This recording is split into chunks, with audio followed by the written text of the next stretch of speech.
The moment I felt like I was being watched. Little did I know that that look would change my life forever.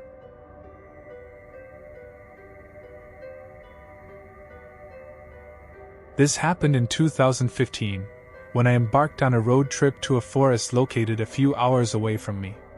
There was a trail leading up to an abandoned fire lookout that I was eager to explore. It's worth noting that entering or camping inside it was technically illegal, as it wasn't maintained and could be structurally unsafe. However, after conducting some online research, I found that most people claimed it seemed fine. The latest post I could find about it was 3 years old, so I had no idea what to expect upon arrival. Eventually, I spotted a small ditch by the roadside where I could park. I grabbed my backpack, loaded with 2 days' worth of supplies, and began my hike.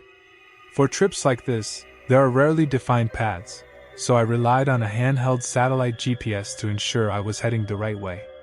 Essentially, I was navigating through unfamiliar terrain in the woods. The hike from the road took about 4 to 5 hours. The deeper I went, the denser and rougher the landscape became. I was really hoping the fire lookout would still be intact and suitable for camping. If not, I figured I'd have to find another spot nearby to pitch my tent and sleep. After several exhausting hours of hiking, I finally reached my destination. I could see the structure peeking above the trees, and as I got closer, it appeared to be in decent condition. The paint had faded, of course, but it seemed sturdy. I gave the support beams a few pushes. They felt solid, so I decided to test my luck by climbing the ladder. It was metallic and seemed stable, though it creaked with every step. When I reached the top, I was momentarily awestruck by the view. I could see nearly the entire forest. There were no buildings, roads, or houses for miles in any direction, just endless woods. After soaking in the scenery, I walked around the ledge and stepped inside the lookout. It was quite small, not one of those large ones you see converted into airbnbs or similar. This was just a single room, perhaps 150 square feet, with a decaying bed in one corner and an old wooden desk in the other. Rotting windows lined the entire wall. There wasn't much else to inspect, so I set down my bag, unrolled my mattress and sleeping bag, and heated up a meal on my portable camping stove. As the sun began to set, I stepped out onto the ledge to watch it. It was one of the most breathtaking views I'd ever seen. However, it felt fleeting, and soon darkness enveloped the area. It was cloudy, so there was no moonlight or stars illuminating the sky. With nothing else to do, I stayed seated on the ledge for a while. It was probably an hour into the night when I noticed something below me, a light moving among the trees. What struck me as odd was that it wasn't an artificial light. It had an orange hue and flickered like a campfire. This made me think it might be a torch. The person carrying it moved between the trees, not far from where I was. The likelihood of someone else being out here at the same time as me, in such a remote part of the woods, was extremely slim, especially since there wasn't even a trail leading here. Additionally, wandering around at night without a flashlight and using a torch was peculiar. I watched as the light moved beneath the trees for a while before disappearing behind something, leaving me unable to see it anymore. For the next 30 minutes, it didn't reappear. Still, I remained on the ledge, taking in the serenity and silence of the night. Eventually, the wind picked up, making it slightly chilly, so I stood to take one last look before heading inside. But when I glanced below the ledge, someone was there. They were standing in the grassy area between the fire lookout and the woods, seemingly looking directly up at me. Perhaps it was the person with the light I had seen earlier. "Hello?" I called out, unsure of what else to say. They didn't move or respond. It was just this strange 10 or 15 seconds of us staring at each other before they raised their hand in acknowledgement or apology, then turned and walked into the woods, still without a light. Obviously, that was incredibly unsettling and eerie, but for some reason, in the moment, I convinced myself it was just another hiker wanting to stay in the lookout.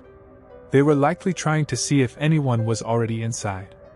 Why they hesitated to respond and only lifted their hand, I don't know. I stayed outside a little longer, but seeing nothing else, I went inside and got into my sleeping bag to warm up. It was somewhat difficult to fall asleep due to the wind hitting the windows and the wooden beams creaking beneath me, but eventually, I managed to drift off. It's hard to gauge how much time passed, but when I woke up, the wind had died down, and it was still pitch dark outside. I opened my eyes, wondering why I was suddenly awake, but then I heard a familiar sound, the soft metallic creak of the ladder outside. I sat up, thinking I must be mistaken, but then I heard it again and again. Someone was climbing the ladder.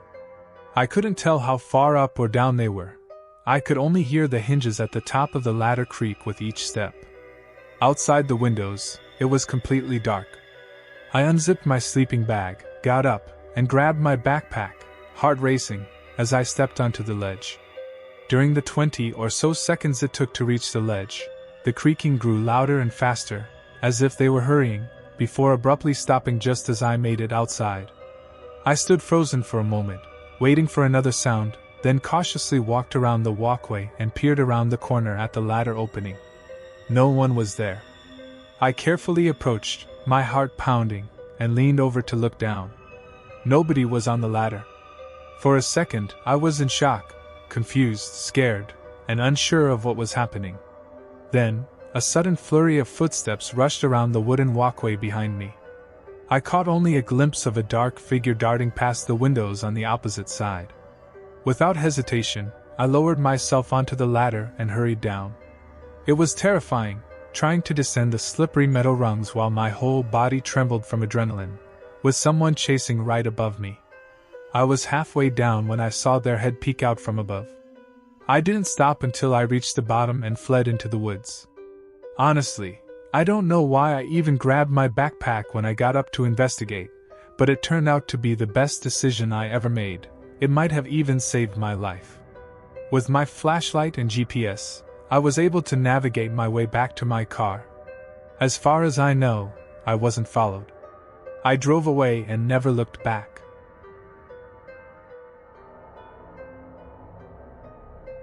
I'm a 24-year-old woman from northern Arizona.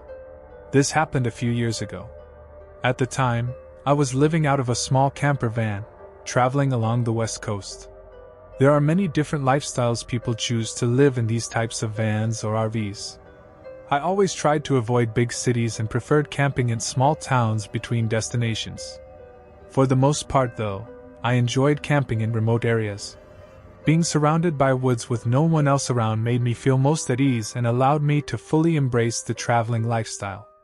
I think part of it was that it felt safer to be alone in the forest than stealth camping in a busy parking lot in the middle of a city. Don't get me wrong, it could still get eerie at night, but I always knew I was better off out there with no one around. That week, I was slowly traveling between two major cities in Washington. I took my time, sticking to back roads and staying at campsites for several days at a time. On this particular day, I turned off the road onto a narrow dirt trail leading deep into the forest. There were a few pull-off spots, but none were occupied, and it seemed like no one had been there in a while. So, I kept driving, hoping to find a larger, more scenic spot. At the end, there was a wide circular clearing. It wasn't scenic, just surrounded by trees, but it was spacious, secluded, peaceful, and even had a stone circle in the center for a campfire. I leveled out my van and parked. Since it was mid-spring, it rained almost every day in Washington, so there wasn't much for me to do outside. I opened the side door of my van to let in some fresh air while I cooked a meal on my propane stove. It was around sunset, so I still had several hours before bed. Over the next 30 minutes, the sun dipped below the horizon, and the rain began to intensify. I closed the door to keep the water out, and instead cracked open a small window near the back of the van. I sat on my bed and watched a show on my laptop. Midway through, a glare appeared on my screen, a light reflecting onto it. Before I could react, it disappeared. It didn't move away, it turned off, as if someone had switched it off. When I turned around and looked out the window, I saw nothing. It was pitch dark and still pouring outside. I had no way of knowing how far the light had come from or what it even was. Since I was on a trail with other pull-off spots, I assumed it was just another camper. Maybe their headlights had somehow found their way through the trees and shone into my window before they quickly turned off their vehicle. The only issue was that the light hadn't come from the road behind me. There were just trees. Maybe there was another trail I didn't know about. Either way, there wasn't much investigating I could do, so I turned back to my laptop. Occasionally, I'd glance out the windows or think I heard something outside, but with the rain clanking against the metal roof, it was hard to tell if I was actually hearing anything. Every time I looked, though, I never saw anything to confirm someone was out there, so I didn't worry too much. I decided to call it a night around 10 or 11 and tried to sleep. I turned off everything in the van, closed all the windows, and drew the shades. It was nearly pitch black inside. I got under the covers and tried to sleep. Usually, I didn't have much trouble falling asleep, but that night, I just couldn't manage it. Unfortunately, after an hour, the rain intensified, and thunder began rolling in. It was extremely loud and made it impossible to even attempt sleeping. About 2 hours into the night, amidst the relentless rain and thunder, I swear I heard something move outside. It was just loud enough for me to know I really heard it. It sounded like someone, or something, running and kicking over a branch on the ground near my van. As soon as I heard it, there were no other sounds. It was so dark I couldn't even see the ground beneath the window. The longer I stared out, the more uneasy I felt. I had this strange sensation that someone was looking back at me. I pulled the window cover back down and sat there, trying to convince myself I was overreacting. But only a minute later, I heard a voice. It was a male voice, kind of in a loud whisper, as if he were talking to someone else. I sat in silence, too scared to open the covers and look out the windows again, knowing they'd probably see me if they hadn't already. Though, they likely already assumed someone was in the van, which made it all the more terrifying. For a good 2 or 3 minutes, I didn't hear anything aside from the rain and thunder. Then, suddenly, there was movement outside the sliding side door of the van. It sounded like bending plastic, as if someone was leaning against the door. Then, there was a knock. A few seconds later, they knocked again. Even though I was sure they knew I was inside, I was still too scared to speak. Maybe they weren't certain how many people were inside or whether I was a man or a woman, so I felt safer giving them nothing and staying quiet. A very unsettling and anxious 5 minutes passed as the knocking continued every few seconds without anyone saying anything. They had to be drenched by now and probably couldn't see a thing in this weather. But then, they finally spoke. "Sheriff's Department, open up." I didn't believe that for a second. If it were true, why wouldn't they have said that from the beginning?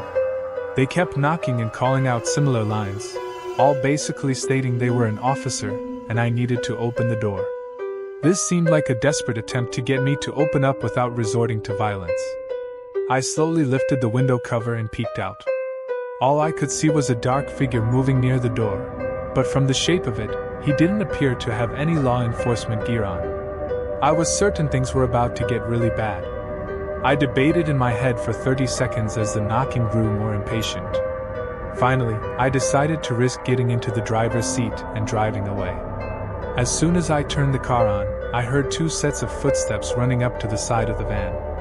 I began pulling out just as a figure appeared in the window next to me. Thankfully, the van didn't get stuck, and I was able to drive out onto the trail. As I drove away, I never saw another vehicle on the road, which made the intentions of these unknown individuals seem even more disturbing. I filed a report with the county, who, of course, claimed no officers were in the area that night. But I never received any follow-up. Things could have gotten really bad out there, but thankfully, I haven't experienced anything like that since.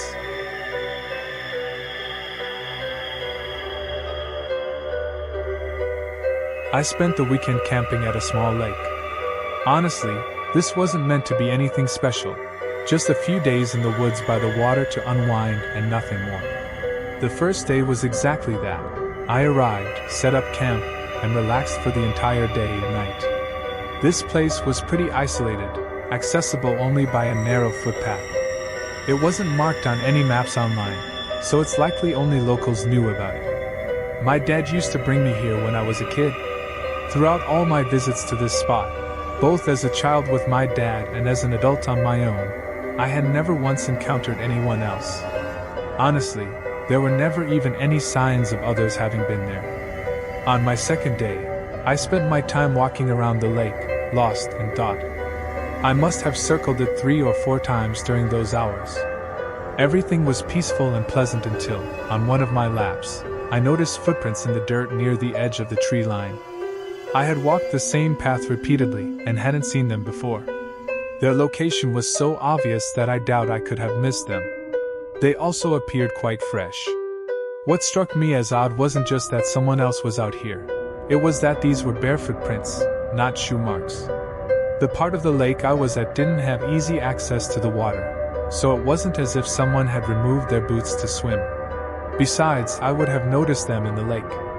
Seeing those prints really unnerved me. Why hadn't I spotted anyone nearby while walking? Were they watching me and trying to avoid being seen? It was hard not to feel paranoid.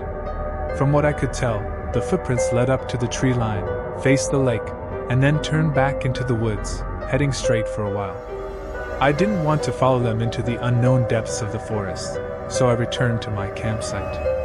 I kept glancing toward the lake, or rather, the tree line surrounding it, checking if anyone was out there. I never saw anyone. As the sun began to set, the paranoia crept back in. Something about those footprints felt off. Knowing they were likely still nearby didn't help ease my unease. When it grew darker, I added more wood to my campfire and sat by it, trying to distract myself. But it was difficult.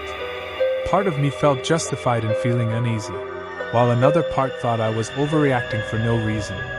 Not long into the night, I heard footsteps approaching from the trees. I immediately turned toward the sound. There were multiple people. It sounded like 2 individuals slowly walking closer to my campsite. I stared in their direction until they suddenly stepped into the firelight. It was a man and a woman, standing side by side, stopping just at the edge of the light. I couldn't make out their faces or much detail beyond their general shapes. I couldn't even tell their age. "Can I help you?" As soon as I spoke, the woman turned and sprinted back into the woods, vanishing completely. But the man stayed put, unmoving and without looking back at her. That's when I looked down and realized he was barefoot. These were definitely the ones who had been by the lake. I asked again if I could assist him, but then he, too, turned and quietly retreated into the woods. After that, I had an internal meltdown. It was the most unsettling and bizarre encounter I'd ever experienced, almost surreal. I didn't want to stay in those woods for another second. I immediately started packing my things. I'm not the type to stick around when things get sketchy. Thankfully, my setup was simple to dismantle, so within minutes, everything was packed and ready to go. I didn't know where they had gone, but I didn't want to risk being there if they returned. I kicked out the unlit logs from the fire so it would burn out quickly after I left, then hurried into the woods. The hike was nearly 2 hours long. For the first 10 minutes, I was extremely tense, unsure if I was being followed. But the farther I got, the calmer I felt. About 40 minutes in, the entire forest fell silent. Not even crickets could be heard. Suddenly, I heard running footsteps nearby. They were distant, maybe 100 feet away, and unmistakably human. I couldn't see anything, so I just kept walking. Only a few minutes later, I heard it again, this time on the other side of me. The footsteps seemed quieter than expected, leading me to believe they were barefoot and that it was the same 2 people from the lake. If they had been stalking me this deep into the woods, who knows what they intended to do? For a while, I kept hearing bursts of running footsteps in the distance, short sprints as if they were quietly trailing me and then suddenly dashing away. I can't think of anything more terrifying than that walk through the woods. Somehow, though, I made it back to my truck and managed to leave. I wish I had more to share or that I had figured out who that man and woman were and what they were doing out there. But I have nothing. Maybe I'm losing my mind, but sometimes I wonder if they were even alive. I don't know, and I'm not sure I want to. I never went back.